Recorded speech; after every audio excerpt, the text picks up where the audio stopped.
Kimberly Ryder laporkan suami karena penggelapan mobil menjadi kabar mengejutkan dari dunia hiburan Indonesia.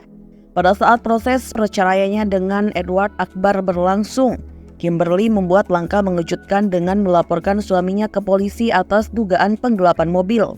Laporan tersebut ia buat pada 27 Juni 2024 sekitar pukul 19.00 waktu Indonesia Barat di Polres Metro Jakarta Selatan. Menurut Kasih Humas Polres Metro Jakarta Selatan Nurma Dewi, Kimberly melaporkan Edward Akbar atas dugaan penggelapan satu unit mobil. Selain Edward, Kimberly juga melaporkan seorang individu lain berinisial NL yang diduga terlibat dalam kasus tersebut. Kasus ini bermula pada Mei 2023 ketika Kimberly Ryder menitipkan mobilnya kepada suaminya Edward Akbar.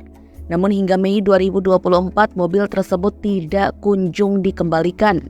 Kimberly kemudian memutuskan untuk melaporkan Edward ke polisi. Nurma Dewi menjelaskan bahwa pihaknya telah memeriksa Kimberly dan ibunya sebagai saksi dalam kasus ini. Pemeriksaan ini dilakukan untuk melengkapi penyelidikan polisi. Polisi juga akan memeriksa saksi-saksi lain yang terkait dengan kasus ini termasuk Edward Akbar. Dalam upaya menuntaskan kasus ini, polisi telah menjadwalkan pemeriksaan terhadap Edward Akbar. Selain itu, polisi juga akan memeriksa saksi-saksi yang melihat dan mendengar kejadian tersebut atau berada di lokasi saat kejadian berlangsung.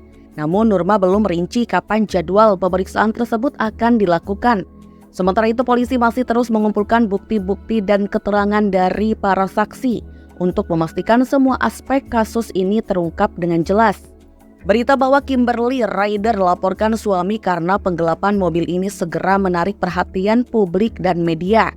Banyak yang terkejut dengan tindakan wanita blasteran ini, tentu mengingat kasus ini muncul di tengah proses perceraiannya dengan Edward. Banyak spekulasi dan komentar yang bermunculan terkait motif di balik laporan tersebut.